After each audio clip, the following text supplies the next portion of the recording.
सबसे पहले मैं आपसे जानना चाहूंगा ताशा कि इतना वक्त क्यों लिया आपने?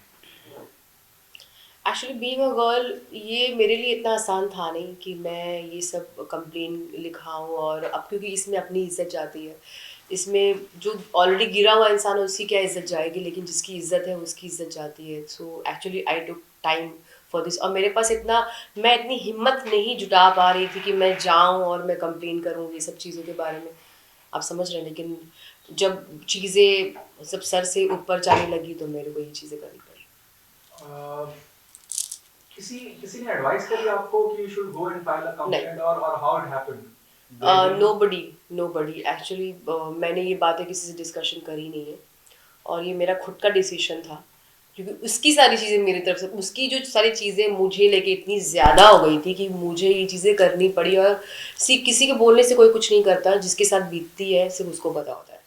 सो it was him who actually forced me to do this force और again, provoke? Provoked me actually. हाँ, फोर्स इन द सेंस, इतना ज़्यादा उसने मुझे प्रोवोक कर दिया, इतना इंसिस्ट कर दिया कि नहीं, मुझे ये डिसीजन लेना ही पड़ गया। जी if you can throw some more light on the case. हाँ। अगर कुछ और बता सके आप डिटेल में इस पूरे केस के बारे में। देखिए, मैं ज़्यादा तो मैं बता नहीं पाऊंगी मीडिया के सामने, क्योंकि अगर आपको रियली में बहुत डीपली कुछ चीज़ें जाननी है तो आप एक्चुअली मुझे मुंबई पुलिस वाले ने बहुत हेल्प की, and I want to thank them कि आपने मेरी चीज़ों को समझा और मुझे इतनी हेल्प करी। I would love to thank each one of you, the entire Mumbai Mumbai police, कि आप ने मुझे सपोर्ट किया और इस चीज़ को आगे बढ़ाया। Thank you so much. और एफआईआर मैंने उसके लिए किया है क्योंकि उसने बहुत ज़्यादा बदतमीजी ने, बहुत ही गिरा हुआ काम उसने किया था।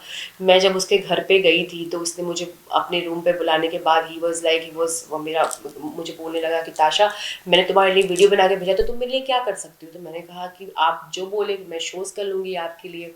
वीडियो आप जब मुझे बुलाएंगे तो फ्री में कर लूँगी, आपको मुझे पैसे देने की कोई ज़रूरत नहीं है। सो आप मुझे जो काम बोलेंगे मैं I will definitely do it. कि अब कोई शूट हो या कुछ हो, इवेंट्स हो या फिर शोज़ वगैरह हो, म्यूज़िक का, म्यूज़िकल शोज़ हो। तो ही सेड कि तुम इतनी समझदार लड़की हो, कैसी बातें कर रही हो, और मैं ये चीज़ थोड़ी बोल रहा हूँ तुमको, तो मेरी बात को तो समझो। तो मैंने बोला मतलब मैं समझी नहीं आपकी बातें। तो मैं थोड़ी सी अनजान बन रही थी, मुझे अच्छा सा नहीं लग रहा था इसलिए। बट उसने मुझे खुल के बता दिया कि भाई ऐसी सी बात है, मैं तुम्हें कॉम्प्रोमाइज़ की बात कर रहा हूँ। तो मैं वहाँ से उठ के जब जा रही थी तो उस बंदे ने मुझे इतनी गंद तरीके से खींचा। उसके बाद भी बहुत सारी चीज़ें थी जो मैं, ऑब्वियस सी बात है, being a girl I have respect, I can not tell in front of public. तो बहुत सारी बातें हैं जो मैं, इतनी तो है मुझ में शर्म कि उसको करने में शर्म नहीं आई है, बट मुझे बताने में ज़रूर आएगी। तो आप लोग प्लीज़ एफआईआर का एक बार कॉपी चेक ज़रूर कर लेंगे। आईपीसी कौन कौन सी धाराएं लगाई हैं? मैं इस बारे में यहाँ बात नहीं कर सकती, I am really so sorry. So नहीं, मुझे उसे, क्योंकि जब एफआईआर हो जाती है तो उसमें हाँ, एफआईआर में आईपीसी की धाराएं लगती हैं। हाँ, क्या मॉल्स्टेशन की लगाई हैं, रेप नॉइस्ट, की? हाँ, उसकी तो बिल्कुल लगाई है मैंने, उसको उसको अटेम्प्ट टू शायद, रेप, मैं ये हाँ, पूछना वो चाह रहा सब हूँ। चीज़ें, हाँ, हाँ, हाँ। आप जैसे समझ सकते हैं, बीइंग अ गर्ल मैं बोल नहीं पा रही हूँ बिकॉज आई एम शाय, इसलिए मैं ये सब चीज़ें इतने खुल के नहीं बात कर रही हूँ।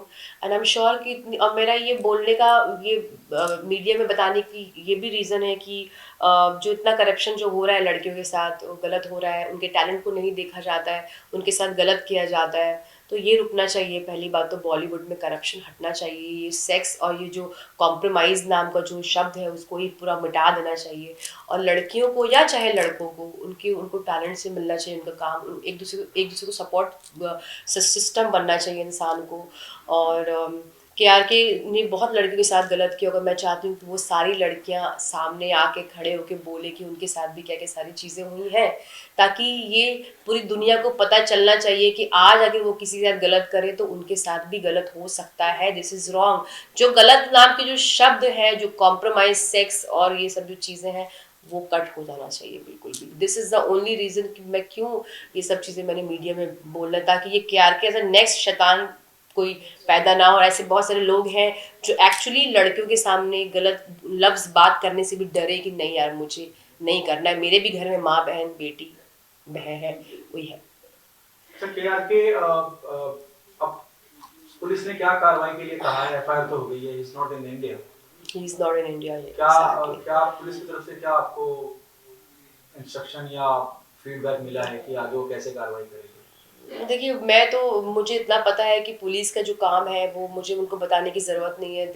दे नो कि इनको क्या करना है। सो आई एम श्योर कि मैं उनके काम में कोई भी इंटरफेरेंस नहीं करना चाहती हूँ। आई नो कि वो बहुत ही परफेक्ट तरीके से अपना काम जो है वो कर लेंगे।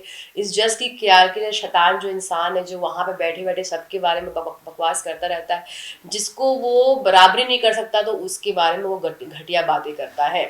सो पैसे तो गलत तरीके से भी कमा लेते हैं लोग, तो उसके पास अगर पैसा है तो उसका मतलब ये नहीं कि उसके पास पावर है। एक हद तक उसका पावर भी कोई काम नहीं आने वाला है, क्योंकि वो गलत इंसान है। ठीक है, तो इसलिए आई एम श्योर कि आई ट्रस्ट मुंबई पुलिस, वो जो भी करेंगी बहुत ही बेहतर तरीके से करेंगी, क्योंकि आई एम श्योर कि इतना मुझे भरोसा है उन पे। ठीक है, thank you so much. Thank you so much.